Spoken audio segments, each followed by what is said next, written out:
മന്ത്രിയുടെ ഒരു പ്രതികരണത്തിലേക്ക് പോകാം. രാജേട്ടാ, പൂരം കണി കണ്ടുകൊണ്ടിരിക്കുകയാണ്. ഉറപ്പായിട്ടും കണിമംഗല ശാസ്താവിന്റെ പൂരത്തോടു കൂടിയാണ് അങ്ങോട്ടുള്ള കടന്നുവരവ് ആരംഭിക്കുക എന്നറിയാലോ. അപ്പൊ 5 മണിക്ക് തന്നെ ഏതാണ്ട് മഴയും വെയിലും വരുന്നതിന് മുമ്പ് അവിടെ പോയി തിരിച്ചു വരണമെന്ന ലക്ഷ്യത്തോടു കൂടി കണിമംഗല ശാസ്താവ് എഴുന്നള്ളി നാട്ടിലെ നൂറുകണക്കിന് ആളുകളുടെ അകമ്പടിയോട് കൂടിയാണ് പോകുന്നത്. ഇതിപ്പോ കുളശ്ശേരി അമ്പലത്തിൽ പോകുമ്പോൾ 5 ആനയാകും. അവിടെ നിന്ന് പിന്നെ എഴുന്നള്ളിപ്പിലേക്ക് 9 ആനയായിട്ട് മാറും. ഇതിനെല്ലാമുള്ള അതാത് ചടങ്ങുകൾ അതിഗംഭീരമായിട്ട് നിർവഹിക്കുക എന്നുള്ളതാണ്. ഇപ്പോൾ ഒരു കാര്യം ഉറപ്പാണ്, വൻ ജനക്കൂട്ടാണ്.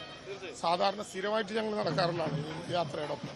പക്ഷെ സാധാരണ കാണുന്നതിനേക്കാൾ വലിയ ജനാവലി.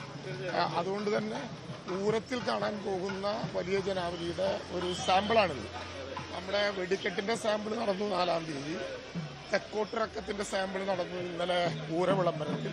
ഇപ്പോ പൂരത്തിന്റെ സാമ്പിളാണ് ഈ രാവിലെ കണിമംഗല ശാസ്താവിന്റെ യാത്രയോടുകൂടി ആരംഭിക്കുന്നത്. പുരുഷാരം എന്ന് പറയുന്നതിനപ്പുറം സ്ത്രീകളും പങ്കെടുക്കുന്ന വലിയൊരു പൂരമാണ്. കാരണം കഴിഞ്ഞ ദിവസം ഒരു പൊതുവാക്കാണ്, അതിന് വാക്കുമാര് ഒരു ജനസാഗരാണ്. ആഗ്രഹം വ്യത്യാസമില്ലാത്ത ആവാലവൃന്ദം വരുന്ന ജനങ്ങളുടെ ഒരു സാഗരമാണ്. എന്നാണെങ്കിലും എല്ലായിടത്തും കാണുന്നുണ്ട് രാജേട്ടനെ. ഇപ്പൊ നമ്മൾ ഇന്നലെ എവിടെ പോകുമ്പോൾ രാജേട്ടന്റെ സാന്നിധ്യം എവിടെയൊക്കെ ഉണ്ടാകുന്നുണ്ട്. ദേവസ്വം ബോർഡ് പ്രസിഡന്റ്, മന്ത്രിയൊക്കെ അല്ല, പ്രധാനമായിട്ട് എല്ലാവരും ഞങ്ങള് സർക്കാരും ദേവസ്വം ബോർഡും വളരെ കെയറായിട്ടാണ്, വളരെ കാര്യക്ഷമമായിട്ടാണ് ഈ പ്രവർത്തനങ്ങൾക്ക് നേതൃത്വം. എന്താണെങ്കിലും 1 മണിക്കൂറുകളിലും കാണാം. അങ്ങനെയാണ് കണിമംഗലം ശാസ്താവിന്റെ എഴുന്നള്ളത്ത് പുരോഗമിക്കുന്നത്. കണിമംഗലം ശാസ്താവ് വടക്കുന്നാഥ സന്നിധിയിൽ 7 മണിയോടെ 7 മണിക്ക് 7:30 പ്രവേശിക്കുന്നതോടെ 36 മണിക്കൂർ നീണ്ടു നിൽക്കുന്ന പൂരത്തിന് തുടക്കമാവുകയാണ്. കണിമംഗലം ശാസ്താവിന്റെ എഴുന്നള്ളത്ത് വടക്കുന്നാഥ സന്നിധിയിലേക്ക് എത്തിക്കൊണ്ടിരിക്കുകയാണ്.